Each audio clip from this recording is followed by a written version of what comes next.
جب چھوٹا بچہ ہوتا ہے پھر تو ماں باپ پہناتے ہیں، جب وہ ہوش میں آ جاتا ہے تو وہ لباس اپنی پسند کا لیتا ہے، ماں کی پسند کا نہیں لیتا، باپ کی پسند کا نہیں لیتا ہے۔ تو لفظ لباس میں اشارہ ہے کہ والدین کو چاہیے کہ شادی میں اپنی بیٹی اور بیٹے کی پسند کا خیال رکھیں۔ یہ لفظ لباس بتا رہا ہے کہ جب ہم چھوٹے تھے ہمیں ماں باپ جو پہناتے تھے ہم پہن لیتے تھے، جب سے ہم نے شعور میں قدم رکھا ہے تو اب ہم اپنا لباس خود ہی خریدتے ہیں، چاہے وہ نیلا ہو، پیلا ہو، کالا ہو، سفید ہو۔ مجھے سفید پسند ہے، زندگی گزر گئی سفید کرتے شلوار میں۔ تو لباس میں اس بات کی طرف اشارہ ہے کہ لڑکے لڑکی کی پسند اور ناپسند کو دیکھا جائے۔ ہمارے معاشرے میں بیٹیوں سے تو پوچھتا ہی کوئی نہیں، اور بیٹوں پر بھی مسلط کرتے ہیں، ایتھے ہی کرنی ہے، بس ہمارا فیصلہ ہے۔ والدین سے کہتا ہوں اللہ کے واسطے، یہ اللہ نے شریعت نے حق رکھا ہے بچے بچے کا، میں نے قبول کیا، لڑکا کہتا ہے، باپ تو نہیں کہتا ہے۔ تو جس نے کہنا ہے میں نے قبول کیا تو وہ قبول تو کرے۔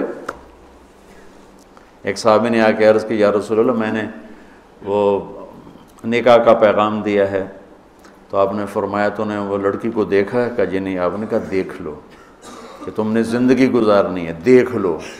اتنی گنجائش رکھی ہے کہ لڑکا لڑکی بیٹھیں، آپس میں بیٹھیں، ایک دوسرے کو دیکھ لیں، بات چیت کر لیں، تو انہوں نے زندگی گزارنی ہے۔ تو ہمارا ماحول ہے کہ یہ بھی ہندو سے آیا ہوا معاشرہ ہے کہ وہ ذات پات میں پھنسے ہوئے تھے، بس ہم نے راجپوتوں میں کرنا اور کہیں نہیں کرنا، ہم نے جاٹوں میں کرنا اور کہیں نہیں کرنا، ہم نے ارائیوں میں کرنا اور کہیں نہیں کرنا، ہم یہ ہیں، ہم اس کے علاوہ اور کہیں نہیں کرتے۔ یہ پورے ہمارے ماحول میں ایک چیز رچی ہوئی ہے۔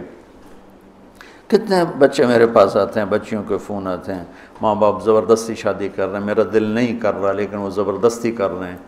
تو اگر زبردستی کریں تو پھر مان جاؤ، قربانی دے دو، پھر بغاوت نہ کرو، قربانی دے دو۔ چونکہ ایک اس کے ضد میں انتہا کی بات ہو رہی، وہ ہے کورٹ میرج، کہ بعض بچے بچیاں اتنے باغی ہو جاتے ہیں کہ وہ عدالت میں جا کے اپنا نکاح کر لیتے ہیں۔ میں اس کو ٹھیک نہیں سمجھتا کہ ماں باپ کی دعائیں ہمیشہ کے لیے ختم ہو جائیں گی۔ ماں باپ زیادتی کرنے پر آ گئے ہیں، مان جاؤ، مان جاؤ، اور اللہ سے مانگو، اللہ پاک اس میں آپ کے لیے بہتری کی شکلیں بتائے گا۔ اس کیمرے کے ذریعے سے لوگ جو سن رہے ہیں، سارا ملک تو نہیں سن رہا ہے لیکن جو سن رہے ہیں، یہ شادی بچے کا معاملہ ہے، بچی کا معاملہ، اللہ کے واسطے پوچھا کرو، پوچھے بغیر کرنا زیادتی ہے۔ نور على مر الزمان تألقا وأضاء للدنيا طريقا مشرقا وهدى من الرحمن يهدينا به للصالحات وللمكارم والتقى نور على مر الزمان تألقا